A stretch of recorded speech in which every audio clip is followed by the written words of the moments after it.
Hi, this is Richard Blade, and you're listening to the Blue Zone Podcast Network as it presents Permanent Record, an in-depth look at the classic albums of the 70s and 80s, albums which have earned a permanent place of honor, both in our hearts and in our record collections.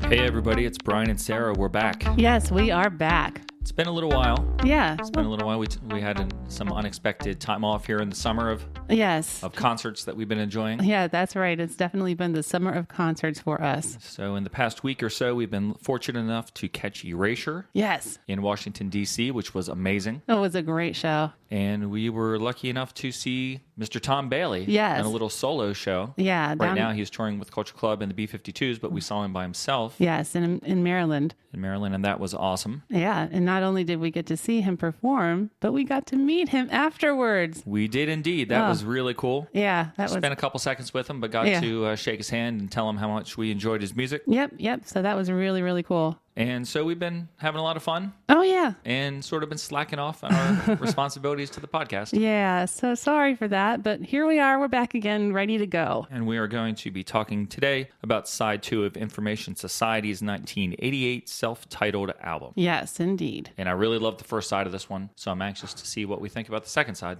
Okay, well, I don't know that we discussed the first side exactly. Oh, that's right. I kind of forgot about that because if you recall, our old Apple IIe computer helped us pick the songs in a random order. That's right. And unfortunately, the Apple IIe kind of bit the dust in the time since our last show. It did. We went to turn it on, and the power supply just kind of died. Wah, wah.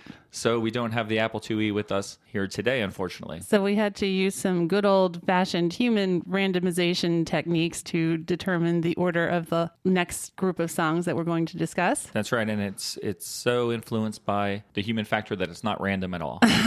Right. As you'll see. Yeah. So I got to look on eBay or something for a new power supply for that computer. Yeah, because it's very important that you keep your Apple IIe running. It is. I have a lot of old programs that I wrote. Yeah. All right, so before we get into the show, we have a few things that we need to talk about. The first thing is we want to remind everybody about our very special program we have going on right now called the Summer of Sharing. Yes. And some of you have already helped us out with that, which we appreciate, but I may have been overestimating our popularity based on the number of folks that so far have shared it. But what the Summer of Sharing is, Sarah, if you'd be so kind. Oh, yeah. So there are posts both on Facebook and on Twitter that are kind of pinned to the top of the page or the feed. And if you take those posts and you share them with your friends and let us know that you did so, we will enter you in a drawing for your very own podcast. That's right. You'll get your own personalized edition of the Permanent Record Podcast. You can give us 2 songs that you'd like to hear us babble on about, and we'll research those songs like we do with everything here, and we'll talk about them, evaluate the videos and everything. Yep. And if you have any questions for us, we'd be happy to answer those. I'm not sure if we're interesting enough to warrant that, but so it's just going to be a nice little maybe 30-minute show. But just for you. Right. You'll be the only one who ever hears it. Yep. And if you happen to pick the Facebook post to share, like we said last time, there are some problems with the way the security settings are on Facebook. Like so far, I think 2 people have shared that Facebook post. Right. But when we click on shares, we can't actually see who exactly shared who. it. Right. So one person did tell us. Yeah, one person definitely told us that they shared it, and we said, oh, good, thank you. So if you find yourself sharing it on Facebook, you might just want to say, hey, I shared it on Facebook, and we'll see, oh yeah, the count matches up to... Yeah. On Twitter, we don't have any problems. We can see exactly who retweeted it. Yeah. That works a little better. So either way you pick, thank you for sharing, getting the word out to all your friends, and hopefully you'll get something out of it too. Maybe a special podcast. All right. And speaking of folks that are nice enough to help us out, we do have a new review here on iTunes. Oh, hooray. And this is from friend of the show, Pleasure Groove. I kind of like that name. Ooh, that is a great name. And this is from earlier this month. The title is Super Duper Cool. Oh, wow. Which I kind of dig. Yeah. And it's a 5-star review, which I kind of dig. Oh, yeah, that's great. So here's what Pleasure Groove says about our little show. They do a great job covering albums from the 80s. They do a great job putting the album in historical context within the 80s, as well as the band's history. They also share their personal history with the album and how they each came to know of its existence. Then they go track by track. Very honest opinions. Only complaint is that they stretch albums over 2 and 3 episodes. 3 shows for Howard Jones' Dream into Action is too much. But it is a great show. All right. Well, sorry you thought we went on too long about Howard Jones, but glad you liked the rest of them. Yeah, we appreciate the feedback. Let me just say, for the specific example of Howard Jones, that was kind of a tricky one because that's a 12-song record. Oh, yeah. So each side had 6 songs. Yeah. And normally, you get 4 or 5 songs in a side. And when you throw in, I think Howard Jones had maybe 3 or 4 videos in there. Right. Maybe it wasn't long enough to do in 3 episodes. You could argue that, but I think it was definitely too long to do in 2. I think it would have been too much to listen to because we try to and most of the time fail to have our episodes be about an hour long. Yeah. And normally we go longer than that. Right. So that's what we were thinking with that one. It was just such a long album, but it did give us a chance to go into more detail on just like the album history. And the first installment of the Howard Jones 3-parter, we actually didn't talk about any of the songs specifically. It was about Howard Jones himself and that time period for him and recording the album. Yeah. And so we got to go into a little more information with that, which I found interesting. Hopefully other folks did too. Well, thank you again for the review, Pleasure Groove. Yep. Thanks Appreciate very much it for listening and for taking the time to write that review. Yeah. We appreciate it. Speaking of reviews, are you ready to get into the discussion of the album? I am again? ready. The band, of course, again, is Information Society. Right. And this is their 1988 album, which is called Information Society. And before we talk about anything else, I just want to remind everybody, we mentioned this briefly last week, or last episode, but I didn't mention the name of the song. They just this month released a brand new track. They've re-signed with Tommy Boy Records, which is the label they were on for this album that we're going to talk about today. And they've released the first song off of a forthcoming album, and the song is called Nothing Prevails. You can get it on streaming services, and Amazon is a digital download. It's on YouTube. And check it out if you like this traditional Information Society sound that we're talking about today. I think this is a pretty good track, and I think you'll like it. Yeah, it's really good timing that we happen to discuss this album at the time that they are kind of making a resurgence and bringing out new music. Go check it out if you can. We had a lot of trouble. As we've been researching this album, there has been a dearth of information on the internet about this album and the group at this time. Found some stuff from later on, but from the time period that the album actually came out, oh my gosh, it was really hard to find anything. You may have noticed we didn't have any reviews for the album on the first episode. That's right, we didn't. I couldn't find any. I looked and looked and looked. Well, in the time since that last episode, did some more looking, and my thorough research finally found us a review of the album. Nice. I went to a Brazilian Information Society website, which had a review from a site called CD Now. Okay. Which used to be a online music shopping store. Like you could obviously buy CDs. Yeah, when you said that the other day, I sort of vaguely remembered it. Yeah, it was like in the early days of the internet, kind of back in the .com bubble time period. And they've since gone defunct. And I don't think that they wrote this review because the review sounds like it was done at the time the album came out. But I don't know where it's from because, this is like third or fourth hand. But I wanted to share it with you because it's a really good review. So here's what they say. Hard to believe that a group with such a perfect ear for Latin disco dance music hails from Minneapolis, Minnesota. It's been a while since they scored big with Running, included here, a single which earned them their contract with Tommy Boy. But their debut LP makes good on that song's promise. The album presents textbook-perfect, hyperkinetic dance tunes which are busting at the seams with samples from the group's enormous sample library. Lush, heavily stylized vocals recall a variety of seminal Eurodance bands. Thompson Twins on the fab single What's on Your Mind, and OMD or Spandau Ballet on the slower Repetition, while polyrhythmic electronic percussion completes the picture. In addition to those tracks, also take special note of the perked-up ABBA cover Lay All Your Love on Me, yet another brilliant move by the band, as well as Make It Funky, with whacked-out vocals from what sounds like a Macintosh computer voice synthesis program. So they're putting Make It Funky on the same level as all those other great songs. Yeah. Okay. Yeah, and I thought you'd get a kick out of that. Yeah. Yeah, I was excited. I had to read the whole thing because I wanted to make sure you heard how much they loved Make It Funky.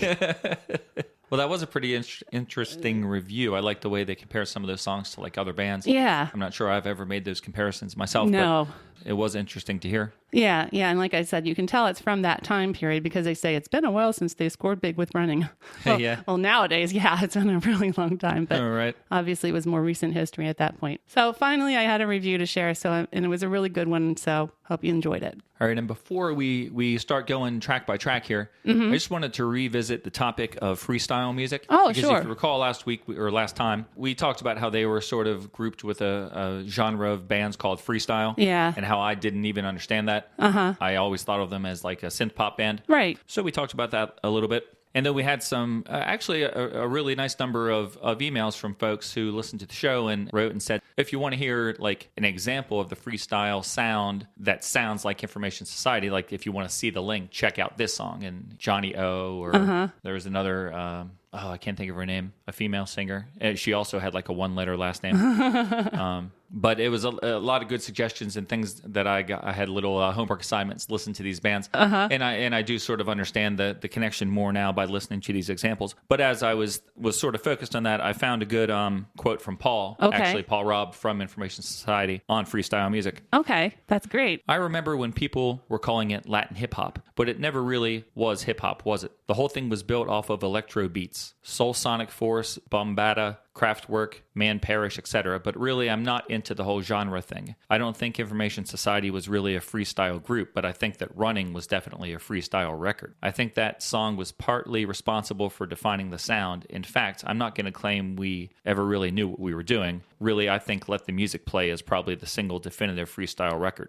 But the great thing about the club scene back then was that people were not so concerned with categories. Yeah. So I kind of like that he said there, we aren't a freestyle band, but we happen to have a really popular and good freestyle record. Yeah, that's a good explanation, I think. And it has worked out well for them because even if he doesn't consider themselves a freestyle band, they've had a lot of opportunities to tour on... Yeah, like festivals or... Right, like freestyle festivals, and they come out and they do that song along with some of their other music. Right. And speaking of the emails that folks wrote to us, like I said, we got, a nice number of emails, but there was one in particular that I thought explained this freestyle to me really well. This was like a single sentence review that made complete sense to my brain, and it came from Chris Cotham, who actually was the person who gave us the idea of doing that Forgotten 80s show. Oh, wow. Last month. He said that he always thought that Latin hip-hop or freestyle was the result of Latino musicians discovering Kraftwerk. And as soon as he put it that way, it made perfect sense to me because that's what I was saying during Running. Like the percussion sounded and the bass sounded so much like Kraftwerk to me. And he mentioned that this is what it was, Little Susie.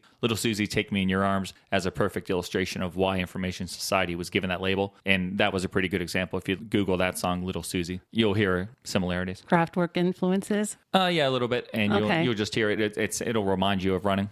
Okay. Well, that's something to check out. And I don't remember hearing you play that one, but I heard you play some of the other ones, and I'm like, oh, what is that? And, oh, yeah, these are other examples of freestyle music. Oh, okay. So cool. All right. So last week, the Apple IIe computer was helping us pick the songs. This week, he bit the dust. So we're just going to go. We're going to start at we're going to work backwards. So the first song we're going to talk about is smack in the middle of side 2, and this is a song called Something in the Air.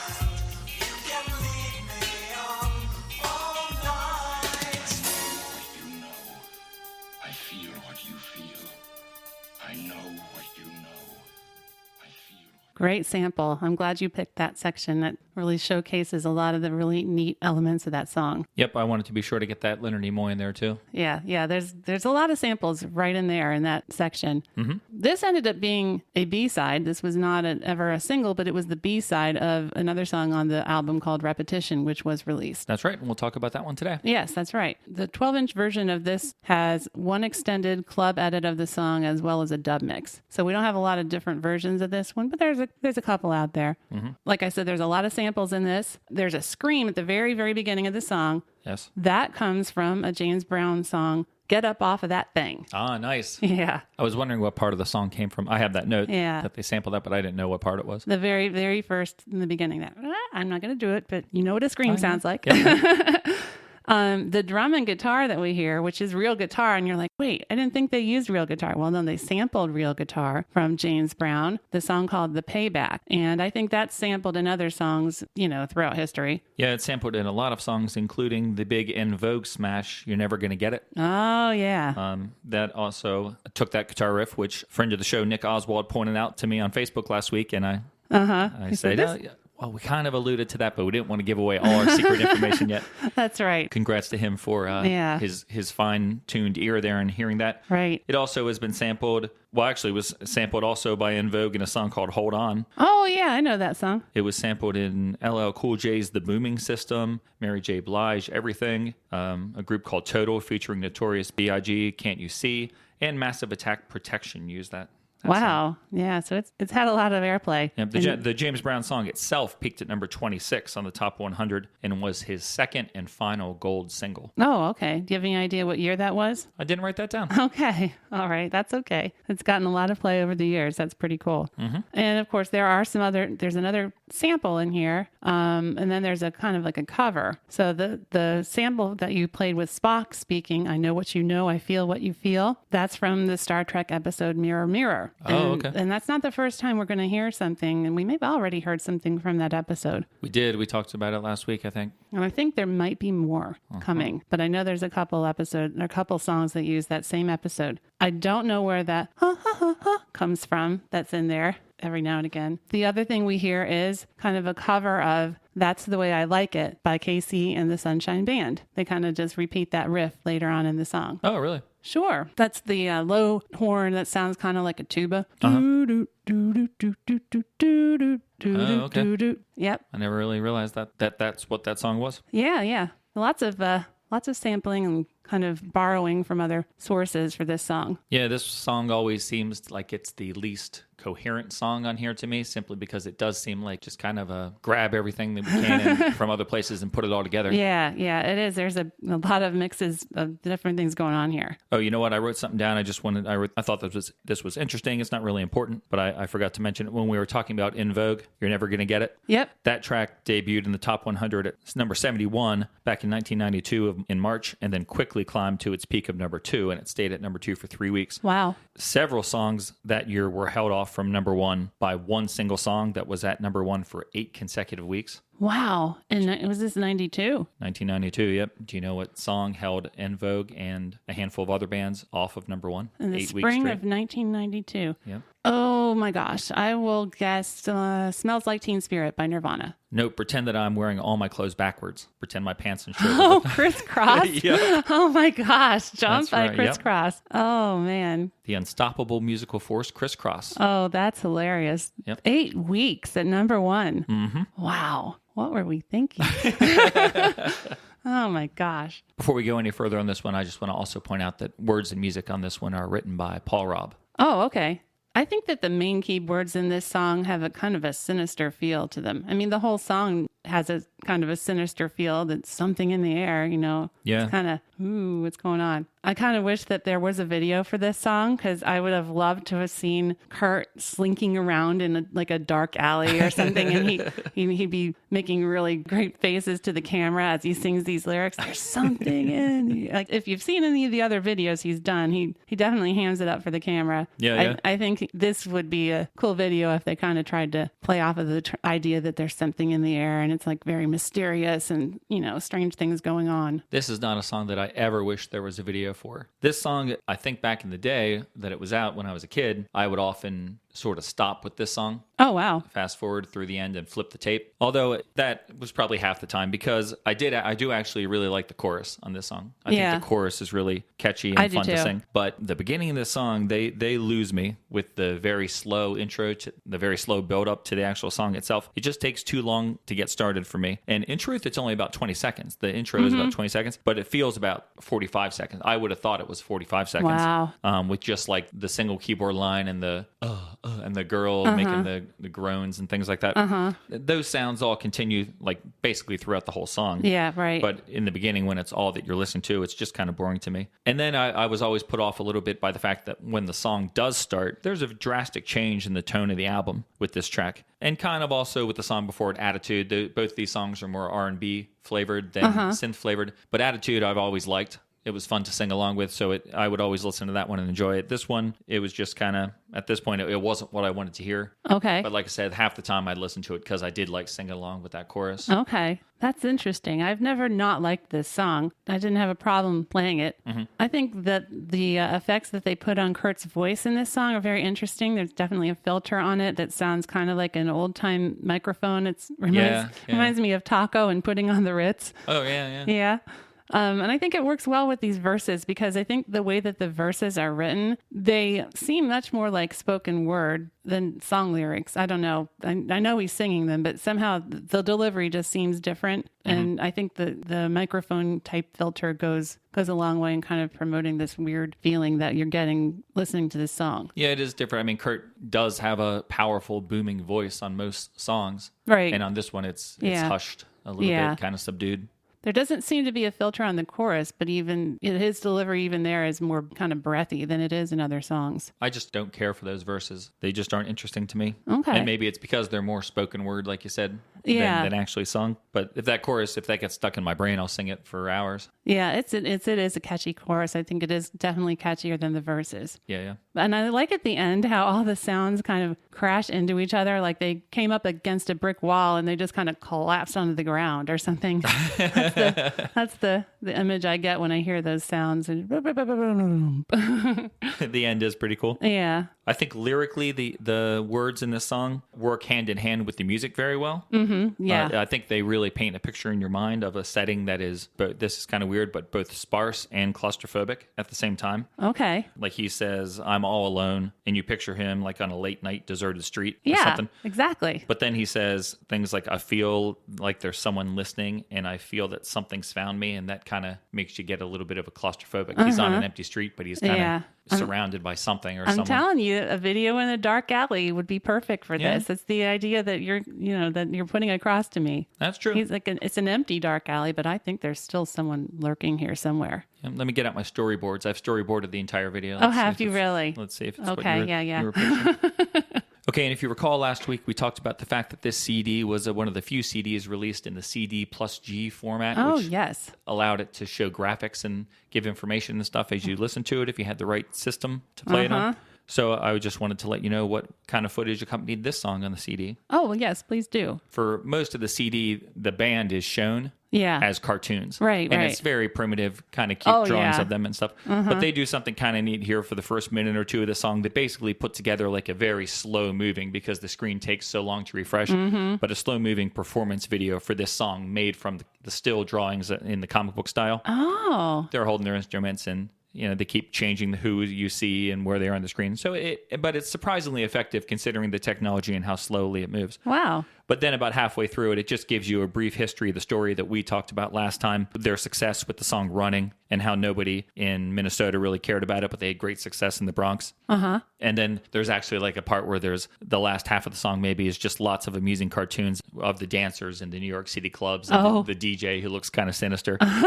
And if it's true, I don't know if it's true. There's a lot of things in here that seem like they're not true. Okay. If this is to be believed, the guys in the band were very hesitant and nervous about making that move to New York City, but that Amanda, who was from New York, convinced them it would be a really good idea. Oh, wow. And good for them. So she kind of got them motivated to do it. I could actually see that being true. That seems reasonable. Minneapolis is not the same as New York City. Yeah, that's true. Well, thank you for sharing that. That's very interesting. Sure, and I watched a couple sections of those that I'll report on. Oh, good. Some of the other ones that I have are a little more interesting. Okay. All right, so that brings us up to the first song on side 2, since we're moving backwards. Yeah, that's right. And that was the third song on side 2. This is the first song, and this is a song written by Kurt himself. With no one else. He did the music and lyrics on this one. And it's called Over the Sea.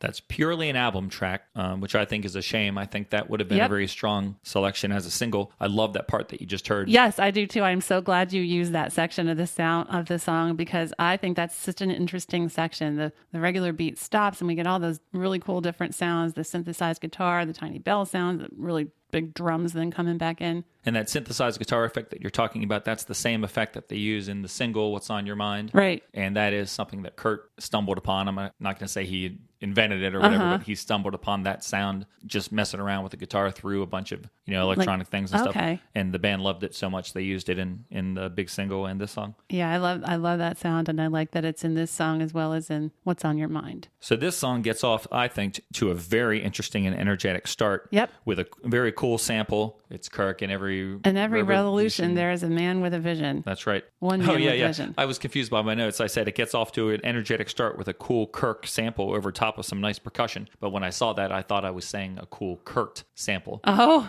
And I was like, why would I say that was a Kurt sample? And unlike the song we just talked about, Something in the Air, the beginning of this song, the introduction, really makes me excited to hear it and makes me want to hear more. Yeah. By the way, before we go too far, this quote, in every revolution, there is one man with a vision. Kirk, that is also from Mirror, Mirror. Oh, okay. Yep. That is one of the most famous episodes of Star Trek. Okay. I'm surprised they're taking so many things from that one episode, though. I know. It surprised me as well. But yeah, it has a fantastic start, this besides the quote. But there's like a big sound that I think almost sounds like a jet engine. Yeah. And then there's some really good soaring keyboards. It just all goes really well with the song title. You can kind of imagine someone flying over the ocean. Yeah, you can. That's, that's the image in my head. Mm-hmm. And I think another thing that makes this song so good is that, to me at least, the verses are catchy enough to be a chorus. Like, you have a catchy chorus in the song, but you also have verses that are just as catchy. Right. I guess it's a set of two verses, chorus. And on that second verse each time around, Kurt provides harmonies over top of his melody vocal, and it sounds awesome. Yes, I really like the harmony in this song. I think most of the time it is him accompanying himself. It's not Amanda, but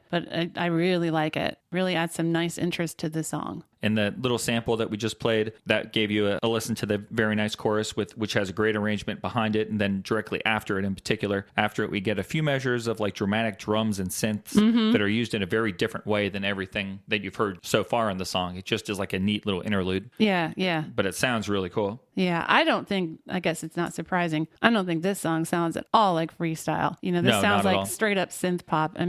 I would have loved for this to become a single because I think you could really get some good remixes out of it, some really great dance mixes. Oh, yeah. It has so much potential there. Yeah, this was a missed opportunity, I think. Yeah. Although, I don't know, like the singles that they did release, I love all those songs so much. Oh, I know. I'm not sure where I would want them to, slide this one in. Yeah. Yeah. I just think that this could have been, even if they weren't going to shell out the money to release it to radio as a 45, at least a club single. Do a club single of it. Yeah. And I think it would have gone well in the clubs. Yeah, this is a great tune. Yeah. Lyrically, it doesn't say very much. I don't think, I think it's like a tale with no beginning and no conclusion of someone who just has a lot of responsibility that is getting in the way of a relationship. That's what I'm getting from it. Okay. And he regrets it, but he can't prevent it. Yeah. I was surprised when I dug into these how depressing the lyrics are actually compared to the music in the song. I never really thought about it before, but the first lines of the song are, I'd write you a letter, but who knows where it would go. Something sad and hopeless tells me what I know. That sounds pretty defeatist to me. Why bother even writing a letter? Yeah. And in this week's episode of Misheard Lyrics. Oh, all right. Here we go. I have always thought that the words in this chorus were, are you over the sea and will you come back to me? But when I looked up the lyrics on several different lyric sites, they all said the words in the chorus were, call you over the sea. When will you come back to me? And I can understand when instead of and, but call instead of are. That was really surprising. And I listened really carefully and it really still sounded like are. Yeah, I've always sung that. You said you looked at the CD plus G. Did they have the words to this song? They do have the words on there. Do you remember what they said? I don't remember what it said, but yeah, the words are on there. Because that would be the definitive source, Right. A lot of times we go to these lyric sites and they just all copy from each other and they... Yeah. So I wasn't really sure. Yeah, I'll have to check that out. Okay. Because I can't remember. Okay. That's what I've always sung, though. Yeah. So speaking of that CD footage, yeah, this was actually a pretty good one. The stuff that you learned during this song, this focused sort of on just information about Amanda. Oh. Each person gets one song where you learn like information about them. Okay. And so the one that she's not really on, well, I guess there's more than one, but they picked this one for her. Okay. well, I'm sure she played on it. True. Something we talked about last time. She wanted to buy Mary Tyler Moore trading cards. Yes. Well, she's just watching Mary Tyler Moore on this chair. She's sitting on a chair watching MTM. It tells us that she is a classically trained keyboardist, born and raised in New York City. Then she moved to San Francisco for a while to study the harpsichord. Wow. And when she was done with that, she returned home and ended up playing in several bands before agreeing to join Information Society for, it says on the CD, a 6-week tour. I watched a TV show called Bands Reunited on YouTube that she mentioned there. It was a 2-week tour. And Maybe then, it was a 3-hour tour. Maybe. And then, however, even though the tour was only for a short amount of time, she ended up moving with the band to Minnesota and then stayed with them from 85 till shortly after the album's release in 88. So that's her history with the band. There's everybody gives them a few quotes, like it says, Amanda says, or Paul says. Okay. Amanda says, there is no comparison between Beethoven and Schubert. Oh. I just need to go get some cigarettes. Do you want to go for coffee? So those are her quotes. Okay. I like those quotes. They're all very... And then there's a bunch of just like top 10 lists for everybody, like top 10 things that they like and stuff. Okay. So top 10 Amanda's favorite pianists. I'm not going to read them all. Okay. But her number one pianist was Liberace. Oh, wow. I will read Amanda's top 10 favorite foods. Oh. Number 10, coffee. That's not Number a food. 9, candy. Number 8, cigarettes. Oh, geez. Number 7, coffee. Number 6, cake. Number 5, cigarettes. Number 4, coffee. 3, chocolate. Number 2, cigarettes. And number 1, coffee. Did she think everything had to start with C? No, she just loves coffee and cigarettes. Oh my gosh, that's terrible. That's like the worst list of favorite foods ever. I like some of those things, but Cake and chocolate. yeah, I drink coffee too. But I don't know that I don't think I'd put it on my list of favorite foods, especially because it's not food. She really likes it. Okay, So that was that. So very cool. that's a great song. I love that song. And if you're a fan of a lot of other bands from the 80s, new wave type bands like Yeah. New Order or something, I think this is a song you would enjoy. Yeah, you need to hear this song because I think this is probably my second favorite song on the album. That's cool. That's how much I like it. Wow. You know, it's just one of those where as soon as you hear it, starting up, you're like, oh, you get that really like, oh, this song's going to be great. Yeah. It is a great introduction to it. Yeah. Pulls you right in right away. So much energy and momentum to it. Yep. Okay. All right. So that brings us up. We're going to flip the record back to side 1. Yeah. And we are up to a single. And this is a ballad, and it's called Repetition. I'm coming back to you, this time to stay. If I've learned one thing, it's that I can't stay away.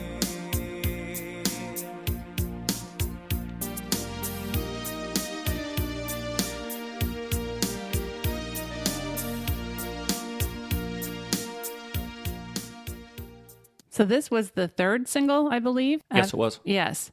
And it was released in the U.S. in 1989. It got to number 76 on the Billboard chart on April 22, 1989. Nice. Yeah. And I know it must have done well in Brazil because I saw Paul Robb said in an interview that it was their biggest hit there, but I have no idea where it actually charted. You may recall when we discussed Aha Stay on These Roads, they were really big in Brazil. I was trying to get Brazilian chart information back then. I couldn't find anything. I did find a little more information this time. I found a website called playback.fm that claims to have the top 100 songs in Brazil from 1902 to 2015. So I looked up 1989, and interestingly, this song was not listed. However, Walking Away was listed as number 62 for this year. But I don't know where they got their information. They said something on the site that their numbers are obtained using proprietary methods and may not match other results. So who knows what that means? It could be that's like weird. a bunch of people just sitting around in a room deciding what they thought should be on this list. So Paul, like you said, Paul did mention that this was far and away their biggest hit in Brazil, Right. which was the band's second biggest market. When I was watching the video for this one on YouTube,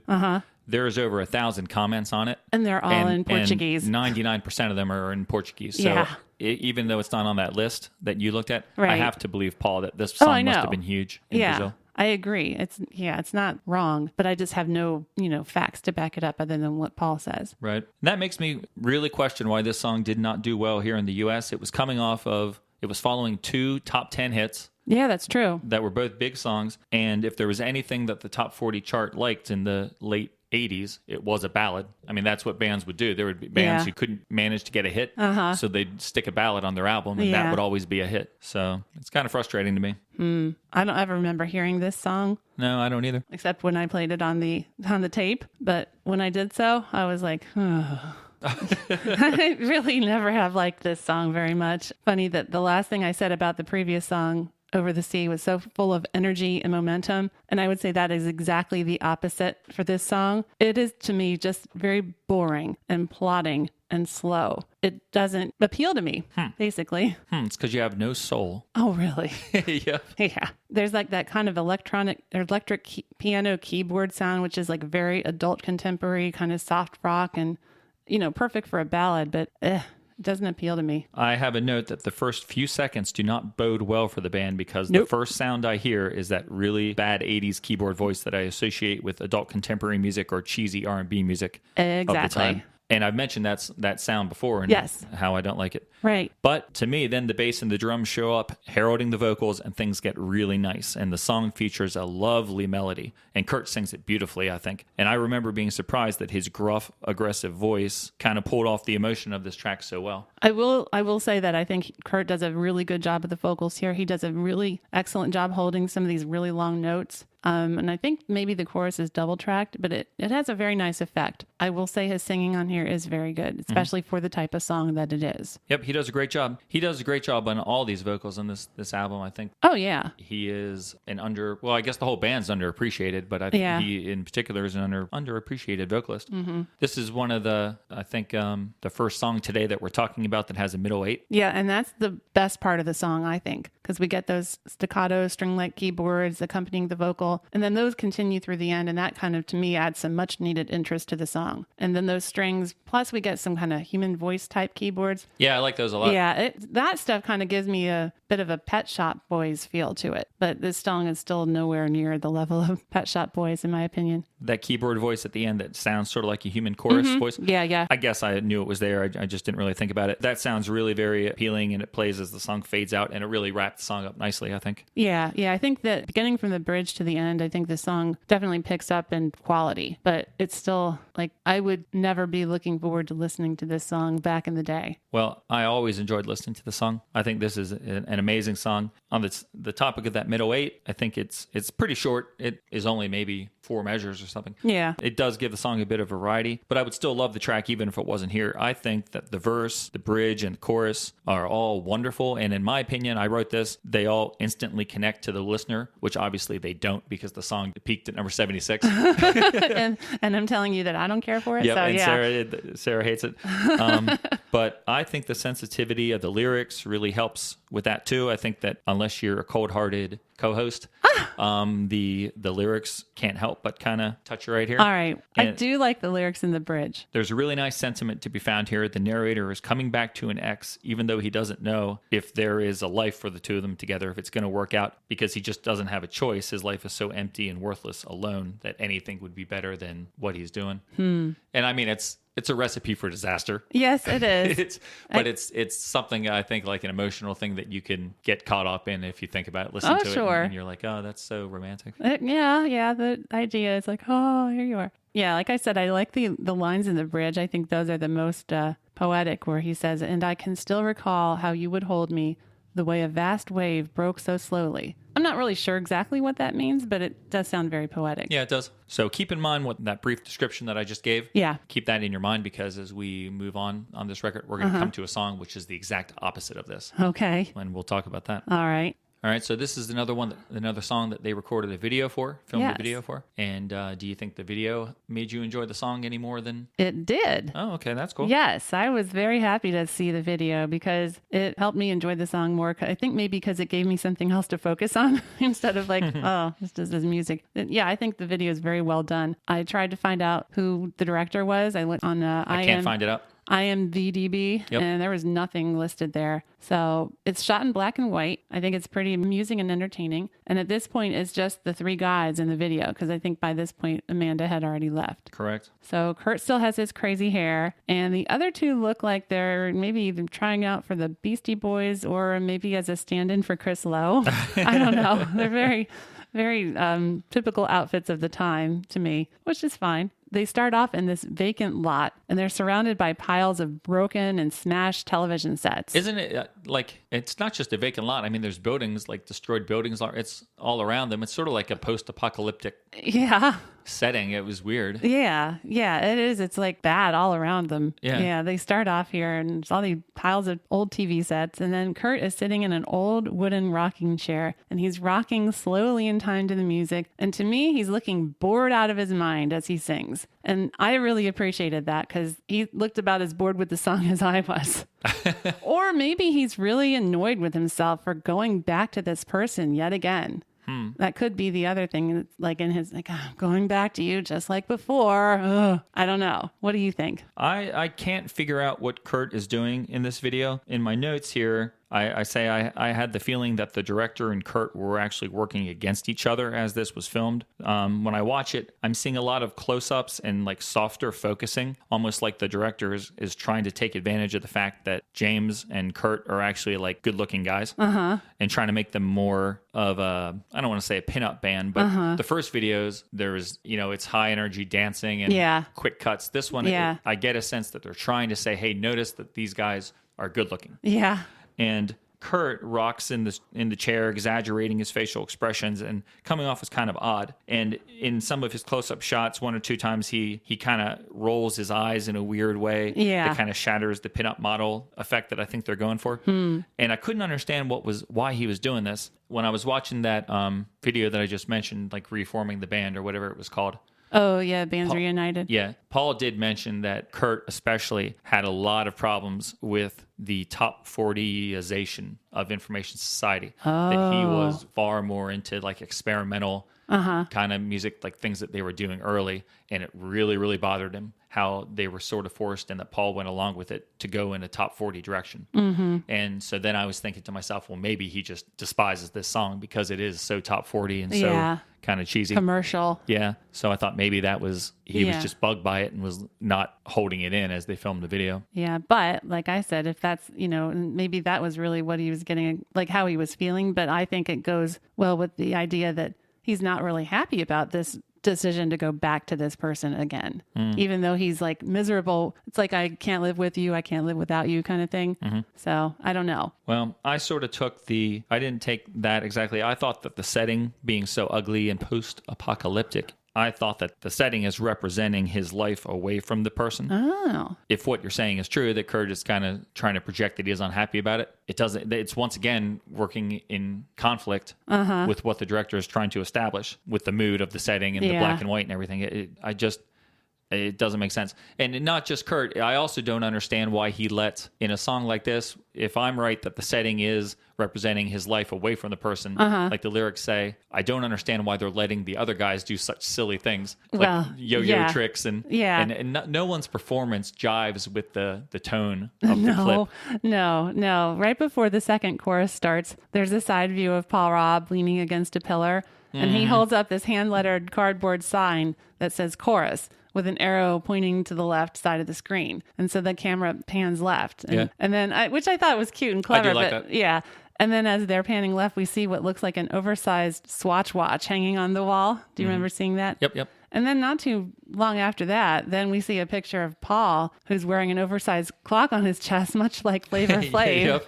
And I had to look and see, well, did he do this first or did Flavor Flav do this first? And Flavor Flav started doing that back in 1987. So he's copying Flavor Flav there. What about the part with Kurt walking and holding that plastic fish? Yes. I actually like that part. I like the very end of it when he's walking to the right and the camera's going to the right with him.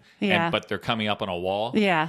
And the wall's going to cut him off from view. And I like how at the last minute you can see his head like stick up. Yeah. Like he's trying to get one last look at the camera. It's kind of funny. Throughout this video, there's interspersed shots of various things like gymnasts and image of a dancing skeleton and one of those things. You mean like the toy gymnast? Yeah. Yeah. And like kind of like all these toys and Old-fashioned stuff. toys that you wind up and they move and stuff. Yeah, and then there's that thing on your desk that people have on their desk with the metal rings, and then there's a ball in the middle, and it kind of circles around like an atom or something. I don't know. It's just random. And then at the end, they're back to the lot with the TV sets, and Kurt is back to sitting in the rocking chair again, looking bored and annoyed. And then one by one, they put up big black umbrellas and walk away. Yep. Okay.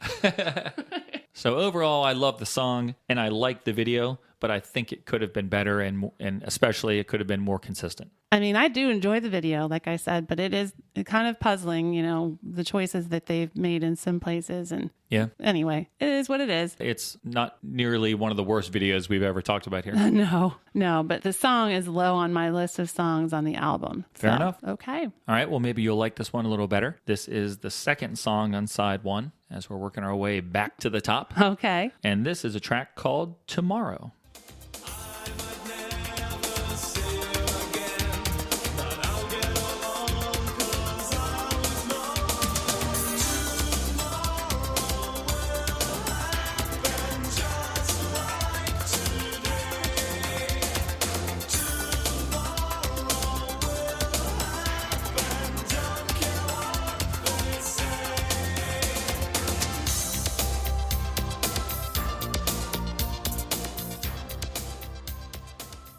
So this is a track, music written by Paul Robb and lyrics written by Paul, Kurt, and Amanda. Wow. This is the one song on the album that Amanda gets a co-writing credit on. Oh, very nice. So it's cool to have that happen. And this is another track that easily could have been a single. Oh, I know. I hear things in this song that Erasure fans should like, that New Order fans should like, and that Human League fans should like. This is another great song. I agree. Yep, I have the same note that I think this could have been a single. It's just a good late 80s synth pop song. Like I said with Over the Sea? Over the Sea or Repetition. Wow, I can't even think back to 10 minutes ago. This is another track where Paul provides an awesome chorus and a verse that is almost as catchy as that chorus. He's just spot on with his songwriting here in terms of catchiness. And it's tracks like this, like I said last time around, had me convinced that he was the American Vince Clarke. I thought he was going to be a force to be reckoned with for years. Yeah. And it's because of songs like this where everything is just so dang catchy. I call this song very, very friendly. I think this is a very friendly song. When you hear it, just the beginning of it, those little echoey, chimey keyboards are just very, very sweet sounding. And we get those staccato keyboards, and then we get some really low string bass, which is just kind of nice, fills it out very well. It's just a really lovely little song. Yeah, they do something in here like they did in Over the Sea. After the first chorus, we get an extended instrumental section. Yep. And before starting that second verse, and I love what the band does there. It's a great little interlude of like just showing off look how awesome we are with our synths and drum programming and stuff. Yeah. And it's just a great dance track that I hope got played at a club at some point, even though it wasn't a single. Oh, I know. This song would have gone over so well. I agree. Yeah, this is another very danceable song. It has enough layers in here. I would say that it's not as many layers as some of the other songs that we may discuss here, but there's a good amount here. And I just think it's put together really well. Yeah. The production overall on this whole album, I think, is very, very good. Another thing that's really good on this song are the nice harmonies that I'm going to assume are Amanda, because it's a woman's voice. We hear her again, and it's a nice addition to the song. It really fills out the sound in the chorus section. Yeah, I like singing that part too, her higher part there. And I think lyrically, this is the song I was alluding to earlier. This song I really like because basically it's the flip side of Repetition. In that song, the guy was a complete disaster without his ex, and so was coming back even if it wasn't going to work out. Yeah. Here, after doing any and everything for them, he says, "I'd lie for you, I'd die for you." The narrator has had enough and is leaving, and by this time he's extremely confident. "I might never see you again, but I'll get along because I always know. Yeah. Tomorrow will happen just like today." Yeah. I really love those lyrics. I think that's really cool. Yeah. And I think it's neat that these two songs are back to back and it's a complete flip of the person's attitude. Yeah. That's a good point. That's a good thing to notice and observe, because I just kind of listen to these lyrics and I'm like, well, they're definitely not the most profound lyrics you'll ever hear. If you take the chorus on its own, it's like, wow, okay. Tomorrow will happen just like today. tomorrow will happen. Don't care what they say. And you hear that and you're like, geez, but it's a pop song. You don't expect them to be solving the problems of the world in the song. So Right. And I do have some comments on why they were writing these lyrics, these type of lyrics from Paul, but I have them in my notes under What's on Your mind. Okay. So that's we'll, one. And we'll it's get probably to something you read as well. We'll get to it soon enough. And then. we'll talk about that. Yeah. I like that you said there are two different sides of the coin here. So yeah, I really like this song. And I think you're right. This is another song that would have been great in the clubs. Maybe, I don't know if it would have done as well on the radio. I guess I don't know why it wouldn't, but another really good song. Yep. It's the high quality of tracks like this one and Over the Sea, which we talked about. That makes me very sad to think that our friends in the UK soundly rejected this band. Well, I don't know that they had a chance. They didn't have a chance because they rejected the first single. Well, true. I was going to say it seems like it would be right up your alley, but then I said since I'm addressing our UK friends, I would say it seems like it would be your cup of tea. Very nice. Very nice. So hopefully if you like any of these samples that we're playing, you'll check out some of the songs Yeah. on YouTube or something and see what you think, because I really do think if you like those bands that I mentioned, the Human League or Erasure, that this album is something you may enjoy. Yeah. And you posted the video for Walking Away before, right? Yes. I think are you gonna post the video for this next one maybe just separately on the Facebook page? I think that would be another good idea. Yeah, I will. Kind of get people interested. So this song on the CD, this is the song where we get to meet Kurt and find out things about all Kurt. right. Tomorrow is Kurt. Yes. All right. It explains here that he is the person in charge of the samples, which we talked about last week or last time, and I may have cut it out because you said that Kurt was in charge of the samples, and then I said I read an interview with Paul saying how he did samples, and we were kind of unclear at the end of it Okay. if Kurt really was in charge of all samples or not. So I think I may have cut it out. Okay. But this part of the disc does say that he bakes the samples in the lab. Oh, okay. And it provides a definition of what a sample is, since Oh. it was kind of a new thing at the time. Oh. A sample is a digitally recorded sound from any source that can be processed and played by a keyboard or a drum machine. Any sound that can be heard can be sampled. Kurt uses Prophet, EMU, and Akai samplers. Okay. Then these were Kurt's quotes. Kurt Okay. says, "Real men drive Chryslers. Oh, wow. You reap what you sow. Okay. Sharing is a two-way street. Who can put a hook through the nose of a Leviathan?" Oh. Which is a reference to something from the book of Job. Oh, my. And then lists Kurt's 10 favorite muscle cars, which I didn't write any down because I couldn't even make myself read it.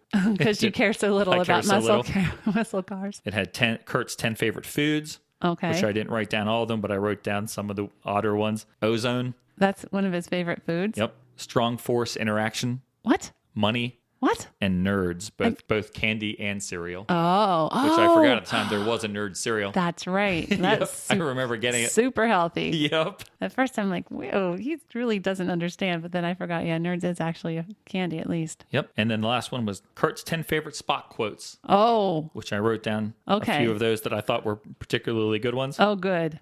Pain. Ah. Oh, no. Negative. Oh. Affirmative. And of course, the number one Spock quote, Yeah. pure energy.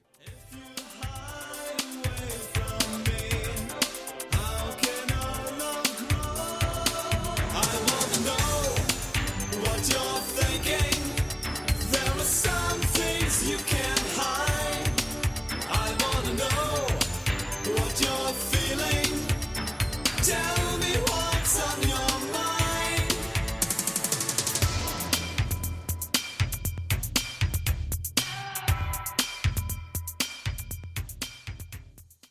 That was a great transition. Loved it. Although you didn't play the Spock quote, you just mentioned it. I didn't really plan on doing it that way. I just thought of it as we were talking here. Yeah. Well, I didn't know to get that part of the song. that's okay. It was. I wonder at the end there was a voice going, ah. Like there Yeah. was, I wonder if that was Spock going, ah. I don't know. Like I the don't. quote that he likes so much. Yeah, I don't have any notes on that particular sample. But before we go into the samples, let's talk about the release and chart information, because that's how we usually like to start things off. And this one definitely has some information there. Indeed. So, in the United States, this song spent 2 weeks at number 1 on the Dance Club chart in 1988, got to number 3 on the Billboard Hot 100, got there on October 22, 1988. Then in 2001, it came back to the dance club chart and because there were some new remixes and it got to number 4. Wow, that's cool. Yeah. Now in the UK, as you said, this was the only song they even released. And according to the UK official charts, this song was only on the charts for 3 weeks and it reached its peak of number 81 Yep. on December 11th, 1988. So I've always assumed that's why. Oh, sorry, I talked over your womp womp womp. womp. That's okay. I've always assumed that's why they didn't get the album because the single didn't perform. Yeah. Terrible, terrible shame. In Canada, I saw it peaked at number 58, which wasn't all that good. No. Ireland, number 18, which is pretty good. All right. And here in the U.S., it was a number 10 modern rock hit, number 2 in maxi single sales. It spent 25 weeks total in the top 100 and ended the year at number 52 for that year. Oh, very good. So, Very, very good. Jolly good. And there was no B-side for this single. The 7-inch and the 12-inch just had different kind of versions of this song. What year did you say it recharted again? In 2001. Yeah, I don't know what month or anything, but yeah. So that was in 2001, Tommy Boy released a CD single of 5 new remixes. And a few years prior to that, 1998, when the band signed to Cleopatra Records, Cleopatra released a 12-inch single vinyl of new remixes. And one of those was remixed by David J. from Love and Rockets. So that one was released, but it didn't chart. I guess probably because it was only on vinyl. Yeah. So the band may have had success with Running, and they often say how that's their biggest song in some circles and things. Right. But the release of this song initiated the time period in which they were able to actually make a living from being a band, and that lasted, that lasted about 3 or 4 years. Yeah. And so Paul has said that, that was the best period for them as professional musicians, and this Sure. is the song that started that all off. Right. Well, and to this day, this song gets more royalties than any of the other songs combined, like from the rest of their career, not just this album, but Right. all the other songs. Right. So did you read the interview with Paul on Songfacts? I did. Because there was a lot of good information Yeah, there. I figured that one or both of us would write that down. So I hope you did. I did. Good. So Paul told them that this song started out as a 10-minute instrumental jam, as did most of their songs at the time, Oh, wow. because they weren't really quite sure what they were doing, he said. And he said they would go into the studio and start working, and they would just come up with these really long instrumentals. And the label was paying for all the studio time, and they stopped by to see what they were getting from the band. And they were quite displeased. Oh, dear. So they said, quit making these long instrumentals and do pop songs. So Paul took the basic components of this track, and then he went and studied a few songs that were popular at the time. Mm-hmm. And he says most of his inspiration for this song came from Peter Gabriel's Sledgehammer Oh, yes, I did see that. and a Duran Duran song that he couldn't recall Oh, particularly man. which one it was. But he said, I used to study Duran Duran a lot because I was a fan of their harmonies. Oh, they do have very good harmonies. And so he came up with the chorus. He took the components, came up with the chorus, and then he went and worked on the verses with Kurt. Okay. So this song is written by Kurt and Paul together. Definitely a collaboration. Oh, and speaking of writing this song, we alluded to this just a few minutes ago Yes. about The lyrics. their theory of, or their philosophy of writing lyrics. Do you have stuff about that? Well, it's all kind of paraphrased, but that Paul Robb said that they really didn't put much thought into the lyrics back in the day, that they just kind of wanted words to go with the songs. Right, because that's what he saw other new wavers doing, like Gary Newman and Devo. He thought that they didn't really say anything. Yeah, the songs didn't really have a message. It And didn't really matter. He said that the people he was listening to, their songs were just random collections of emotional impressions. So that's sort of what he tried to accomplish. Yeah. And he says that now when he considers the words to this song, Yeah. that he sees them very clearly as a narrative about the trouble people have just communicating with each other. Exactly. And he says, we weren't writing it with that in mind, but that's the way the human brain works. Even when you're trying to avoid it, we like to tell stories. Yeah, so this song actually did have a message despite their not intending for it to have one. But Yeah, which I thought was really cool. I know. Yeah, and it's a good one. It's a universal theme, communication and relationships. Everyone can identify with that. I love the intro to this song. Well, I don't care so much about the sample. The sample it's worked so far, but we're not out yet. I love that sample. Well, it's great. It's the rhythm of that delivery of that line is so cool. Like the way it's said. It's Yeah, worked so far, but we're not at That's yet. actually That's McCoy, not. right? I think it is, yes. And it is from season 2, episode 8, I Mud. Oh, yeah. Yeah, you know that one? I do. There was some guy, his last name was Mudd. I forget his first name. And he comes on board the Enterprise, and I think he has like pretty girls with him or something. Oh, of course. What a surprise. I forget his story, though. Oh, okay. I haven't seen it for a long, long time. No. Well, and of course, the pure energy phrase, as we've alluded to, is definitely That's Mr. Spock. Spock. And that is from season 1, episode 26, Errand of Mercy. It's worked so far, but we're not out yet. I love that. I know.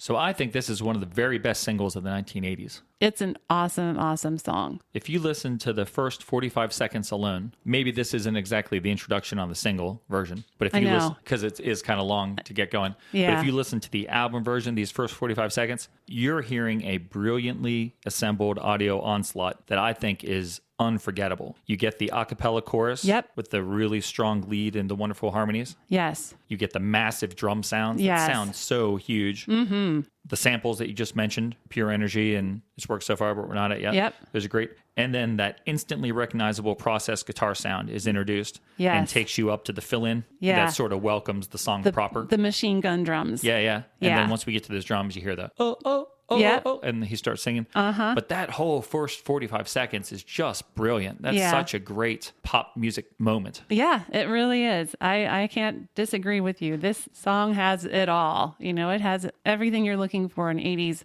synth pop. Indeed. Yeah, it's got a very, very full sound, many layers, lots going on, especially in the chorus. There's so many, those tinkling high keyboards over the top, and then we got that really great low bass sound there in the bottom. It's just, you know, from top to bottom, this song is full of extra good stuff.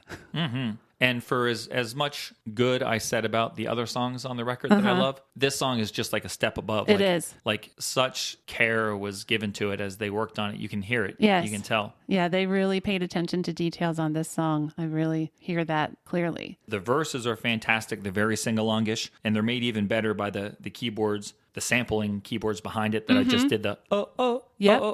It gives it like a futuristic sound, but it's futuristic in a very welcoming, accessible way. Like Right, it's not cold. No, it's not like the Human League Travelogue album is futuristic sounding, Yes. but it's going to put off like 80% of the people that listen to it. This is futuristic, and the average pop music listener is going to say, wow, that's something I've never heard before, but they're not frightened of it. No, they'll embrace it. Yeah. Yeah. It's that's great. Great observation. Did you notice there's a sound that sounds like somebody hitting a pipe? I think that sounds like Yep. it could be in a Depeche Mode song. Yep. Definitely. Yep, I always picture like Alan or Fletch Yeah. banging back in like 85 and 86 when Right. they would bang those sheets of metal or the Yeah. what I was Pipes thinking. in a warehouse or something. The chorus is brilliant. Oh, I know. And I have to imagine that it was and still is amazing to hear this song live, because there's no way the crowd could keep themselves from belting out this chorus with Yeah. the band and throwing Yeah. their arms, pump their fists in the air. It must be awesome to hear this song live. I know. I agree. And it has a beautiful harmony, too. I think Amanda Kramer does a great job here at providing yeah. the harmony. I like to sing that part if I can most of the time. It's really, really lovely. And as powerful as the chorus melody and the accompaniment is, Kurt's vocal is every bit up to the challenge. Yes. It's every bit as powerful. He does a great, great job vocally on this track. Yeah, Like I said, this is one of the great 80s singles, I think. I agree. An amazing song and one of the very best tunes probably that we've discussed in our 62 episodes of the show, I think. Wow, that is high praise. But I can't disagree. It just has everything you need and want, and it's done all very well. I have an interesting story about this song. If Okay. you want to talk about that now, or do you want to talk Sure. about the video first? So in 1989, a Pittsburgh radio station was changing their format. You know, sometimes when radio stations change their format, they play a song or they do weird things. Well, Yeah, right. The weird thing that they did for this instance was they started playing What's on Your Mind by Information Society at 6 p.m. on a Tuesday. And when it got to the phrase pure energy, they just repeated that phrase over and over again until 7:30 p.m. on Wednesday. Oh my God. Until they changed to the new format. So the program director said that he made a tape loop that kept repeating pure energy, because the new station was going to be called, the new call letters were WNRJ, and the new theme was going to be Energy 105. So he was like, yeah, this fits really well. Well, listeners were, tuning in and they're like, what is this? They got really alarmed when they kept hearing this pure energy over and over again. And they called the station, they called the police, they called 911, they called the FBI about this. Oh my gosh. They were terrified and frantic about this situation. And so finally, after the station realized that people were worried, they ran teasers on the promotion's second day saying that the stuck record was intentional. The program director said, we were just trying to draw a little bit of attention. We never dreamed it would go this far. That's so crazy. I know. But yeah, stations always do things like weird Yeah. things like that when they Yeah. switch. That's funny how out of hand it got. Yeah, they called the FBI. We're like, come on. on. So I couldn't believe when I read that. That is crazy. Yeah. So even better than the CDR or CDG footage Yeah. is the actual music video for the song. Oh, yes. Yes. What a fun video. Oh my gosh. 1988 personified or videoified or whatever. It does look a lot like the video for Walking Away, except this one has a white background instead of a black background. It is basically the same video. Yeah, but there's all kinds of bright primary colored images all over the set. Amanda's playing a big blue cardboard violin. Paul Robb is playing an oversized blue cardboard guitar. And of course, Kurt is going around dancing and giving crazy close-ups to the camera. Yep, So, just like last time. Just like yeah. in the Walking Away video. Yeah. There's bits of animation here and there, just like in Walking Away, including select words from the song. Oh, in the beginning, some of them are wearing colored paper around their heads, which is covering their faces. And on the paper are words written in contrasting colors. Again, words from the song. So it is very similar to the video we talked about last time. It's not quite as good because I think it's just maybe not edited as well, and it doesn't have the neat. Like I was sort of impressed by all the hanging sculptures in the first one in Walking Away. This one doesn't have that sort of thing, that component to it. No, there's stuff around on the set, but it's not. Yeah, it doesn't seem quite the same level. Yeah, but it's a fun video. It's just a performance video. Oh yeah, and they do a good job keeping the energy up. Sure. They look good and they look crazy with their fake instruments. Yeah, it's actually the same director as the last one, Mark Pellington. Okay, who we talked about him last time, who has been involved in tons of things. He's a movie director now. Yeah, and seems to be a very talented guy. But I kind of imagined that this video had a lower budget than the video for Walking Away because it was the first one. Yeah. Yeah. So they probably got a bit more money to spend on that second one, which is why at least to me, it looks a little better and comes off a little better. Yeah, but they are both very enjoyable. And I'm sure this was probably played a lot on MTV back in the day. Oh, yeah. But I don't really remember it. Just, I don't know. Somehow I missed it. And speaking of MTV, I'm glad you said that. That just made me remember that on our Facebook post for the first episode of this Information Society podcast, Charles Christopher posted a link to them doing this song live on MTV. Oh, wow. And it was a show called Lip Service, okay. which I don't remember, but they actually are doing it live. I assumed it was going to be a lip sync because the show was called Lip Service. Yeah. They're actually singing it live and playing it live. Oh, wow. And it's awesome. Like, they were an awesome live band. It was so cool the way it sounds and the way they do the song. So just like you were saying before, oh, this must have been great to see it live. Well, you've seen it live, at least televised. Yeah, I mean, it wasn't like a concert. There was nobody there singing along. There was no crowd. It was just us in a studio. But they did a great job. I was impressed by how like professional and well, I guess I shouldn't have been surprised, but they've been playing for years at this point. But it just sounded amazing. Yeah, you think, a band like this, these synth pop bands often get a reputation, and not undeservedly so, for being more adept in the studio and not as good with live performances or being on stage. So yeah, I don't blame you for being surprised at how good they were, just kind of doing their thing on stage. But you're also right in that they did do a lot of shows and stuff in clubs. Yeah. So thanks for sharing that video. I really enjoyed it. I watched it a couple times. Yay! All right, so that wraps up our look at the album Information Society. Wow. And we're going to just quickly touch on our extra credit question, because I think we're not going to have too much to say because we're in concurrence here. We both prepared the same exact thing. Yeah. And then we'll get to our final evaluation. So the extra credit question was basically, in our first episode, Sarah mentioned that she had found a top 100 list of freestyle songs. Yeah. And again, I don't know what this list is based on, like who came up with the list. It was on this freestylemania.com website. They didn't say, well, we've interviewed people or however, but it's as legitimate as anything else I could find. Right. So now that we have played a couple freestyle artists that were suggested to us by listeners, and we knew some of the songs, a great percentage of these songs we're not familiar with. So this isn't actually entirely fair question, but our extra credit question for this week was going to be, what is our favorite song on the top 100 freestyle songs? And that's admitting up front that we don't know them all. Well, yeah, but as I went through the list, I saw quite a few that I knew and remembered. I knew more than I thought I would. I wouldn't say I love them all, but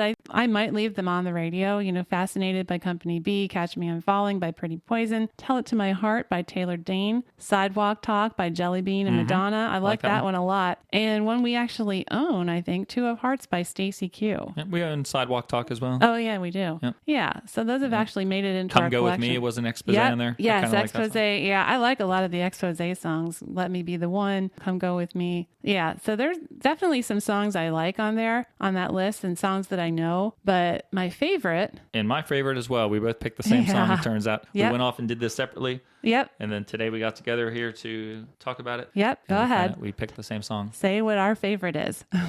New Shoes. I can't wait.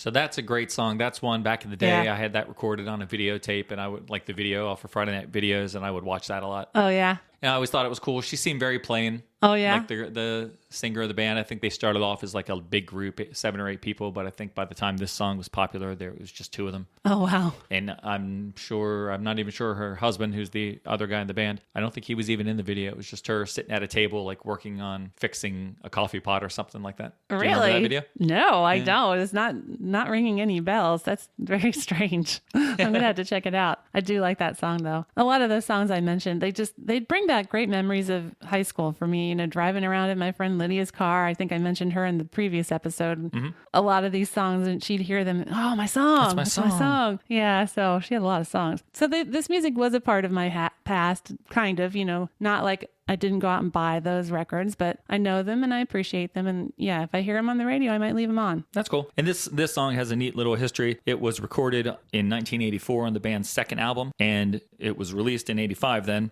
Absolutely no chart action here in the United States. It was completely overlooked and no one cared about it. And then for some reason, the record made its way to the Netherlands, and a remixer there in the Netherlands named Peter Slaghuis remixed the track. Oh. And it got really popular over there and then became available in the United States as an import dance single. Wow. And Atlantic Records heard it and loved it. And they signed the band to their label then for the third album, which was an album called Poolside. And they said, well, you have to put that song on the album as well and just use the remix version. Oh. And that's the one that ultimately became popular. The remix version appeared on Poolside, and it became a top 10 hit here in the U.S. It peaked at number 3. It went to number 2 in the U.K. Wow. And it was the number 1 U.S. dance song. And so then they had another song off that same album that was a pretty big hit too. I forget the name right now. And after that, I don't think they had any more hits, but they're still together. Oh, really? Yep, they still play, the husband and wife team. I was just on their website yesterday. Oh, that's great. And I know that they were on the Hustle podcast not too long ago. Oh, were they really? Yep. Oh, very cool. Yep. So that is New Shoes, our favorite freestyle song. I can't wait. Cool. All right, so that brings us up to our final evaluation of Information Society. Oh, man. Do you want to go first, or do you want me to go first? Oh, I guess I'll go first. Well, this is a very solid album. I think we've kind of made that pretty clear as we've gone through. There are no real duds on here. I would even say maybe there's not even any filler on here. I mean, Make It Funky is so short, it almost doesn't seem like filler. I can completely overlook that song. Yeah, it's just kind of there, almost like an interlude. Like some of the Depeche Mode albums have a little bit of a thing between songs. Anyway, some of the songs have fuller sounds than others, but I don't think that's a bad thing. I think it's okay to have songs that are a little more simpler and then some that are more complex. What's on Your Mind, Over the Sea, and Tomorrow are probably my 3 favorites on here.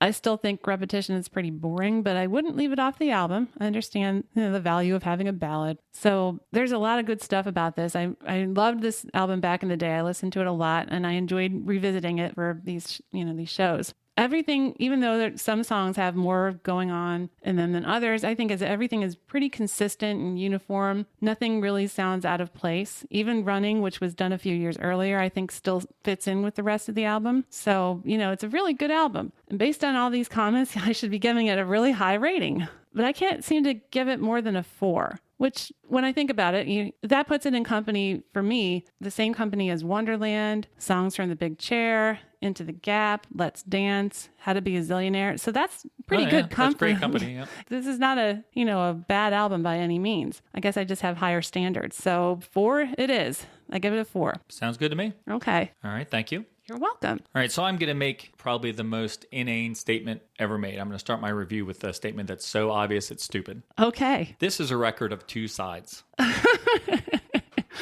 Side 1 of this record is perfect. It is absolutely perfect. consistent in tone and quality. All 5 songs are amazing. Easy 5 out of 5. If this album was a 5-song EP, instant 5 out of 5 for me. All right. But it's a record of 2 sides, Sarah. And on that second side, the band chooses to mix it up a little bit and add a little more variety. And that first song, Over the Sea, awesome. If Over the Sea was on side 1, I would be just as excited about side 1. It would still be a 5 out of 5. It would have 6 awesome songs instead of 5. Then we get to where things start to change, and in my head, I would have trouble kind of continuing my love of the record as strongly as I had been enjoying it. With Attitude, like I said today, I still really like the song Attitude. It adds some R&B flavor to it with the drums and the bass, but it's still a really good song. It just doesn't sound as much like synth pop. Then we get to Something in the Air, which is even more R&B sounding. But to me, like I said, it's a bit boring. The verses are not interesting. It's got that strong chorus, though. As I listen to it, this is the point where I start to say to myself, maybe I'll play something else now.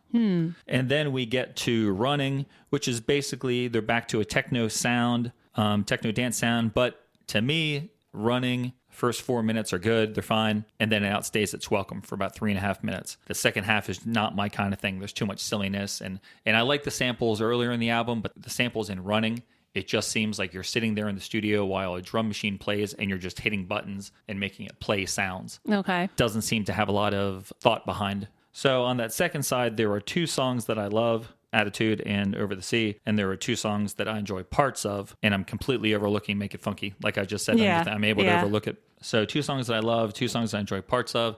If I love 2 and hated 2, it would be a 2.5 out of 5. Yeah. But I don't hate those 2 songs. I like parts of them. So I'm going to say side 2 is a 3 out of 5. Okay. And so you average those 2 sides, 5 out of 5, 3 out of 5. That gives you a very sturdy 4 out of 5. Okay. Which that is what I was going to give the album. I always try to do that. I come up with what I think I'm going to give it, and then I try to do it mathematically and see how close it is. Yeah. And this time it worked out perfectly. I'm completely satisfied with a 4 out of 5 for this record. Good. They do a wonderful job on 7 of these songs. I think are completely awesome. And then it's just the remaining, the last 10 minutes of the album that I think it kind of slows down a little bit and isn't up to the standards of the side one. All right. Well, I can understand that. I think that's a very fair review. That's what we always try to do. Then it's cool that we ended up in the same place. Yeah, it is cool. Yeah. So don't forget, if you enjoy Information Society, brand new track out this month called Nothing Prevails.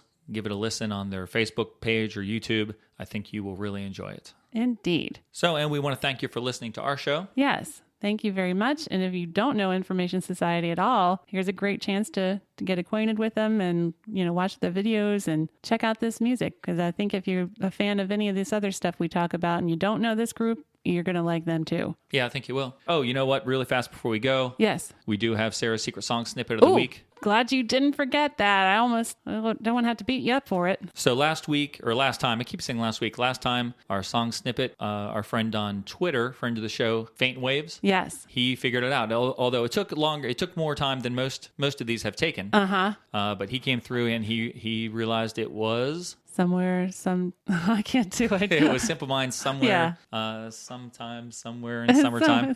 Yeah, I should know this name, but you would think. It's Simple Minds, and it has the word summertime in it. And that's my favorite Simple Minds song, and I'm drawing a blank too. Oh. Somewhere, you know what we're talking about. Yes, that one. All right, so Sarah, you gave me the sample right before we started today. That's right. And I think this is a really difficult one. Ooh, I actually won't be surprised if nobody gets this. Okay. But I will say that if you lived in the United States, you're going to have a better shot at it, I think, than someone in the UK. Uh-oh. Which doesn't mean it's an American band. It was just a bigger hit here in America. Okay, yeah, that happens. All right, so here it is.